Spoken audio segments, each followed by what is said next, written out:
रोजगार हमी मंत्र्यांना एवढंच 2-3 गोष्टी फक्त विचारायच्या आहेत की तुम्ही जुनी योजना परत फक्त केंद्र आणि राज्य सरकारचा हिस्सा, पण यात काही अडचणी आहेत.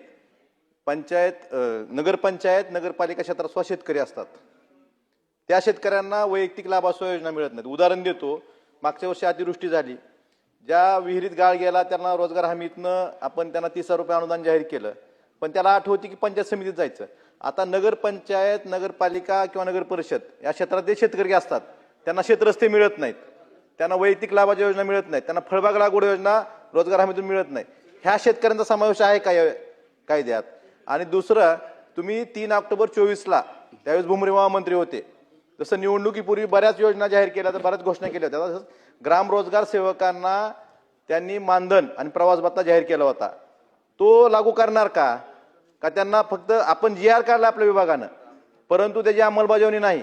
तर नगरपालिका, नगरपंचायत, नगर परिषद क्षेत्रातील अ, ब आणि क हे जे शेतकरी आहेत, ह्यासाठी रोजगार हमीतून त्यांना योजना घेता येतील का? शेतरस्ते असतील किंवा वैयक्तिक लाभाची योजना.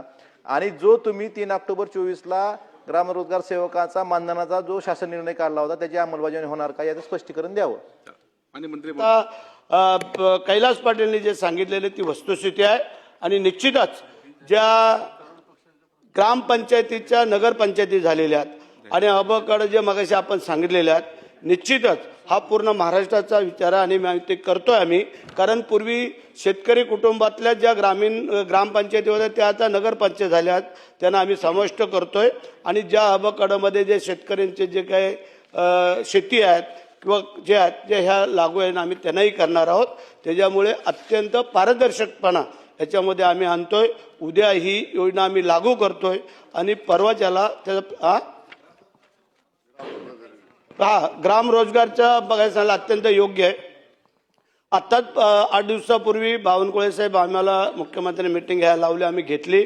आणि जो 3 नोव्हेंबरला जो काय कायदा पारित केला आपल्या शिंदे साहेबांनी, तर त्याला आता आम्ही त्याची तरतूद करतो. लेखापरीक्षण झालं नव्हतं ते करतो आणि त्याच्यामध्ये आम्ही तरतूद करून त्यांचं जे काही मानधन ठरलेलं आहे ते आम्ही लागू करतोय आणि त्या रोजगारांवरती अन्याय होणार नाही याची दक्षता घेतो.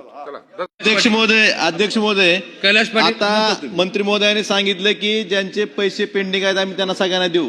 खरं आहे अध्यक्ष महोदय, पण माझा स्पेसिफिक प्रश्न असा आहे की विहिरी, एखाद्या सिंचन विहीर केली त्यावेळेस त्यांनी 4 नंबरची मागणी केली, त्यावेळेस तो 4 नंबर अपलोड झाला नाही. मग त्या दिवशी 4 नंबर अपलोड झाला मग त्यांनी विहिरीचं काम थांबवायचं का? त्यांनी विहीर पूर्ण करून घेतली.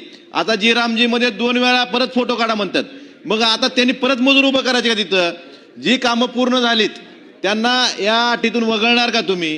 कारण ती कामं पूर्ण झालेली आहेत. त्यावेळेस तुमच्या कर्मचाऱ्याच्या चुकीमुळे ते अपलोड झालेले नाहीत किंवा त्यांचं मस्टर जनरेट झालं नाही, त्यामुळं त्यांना पैसे मिळाले नाहीत.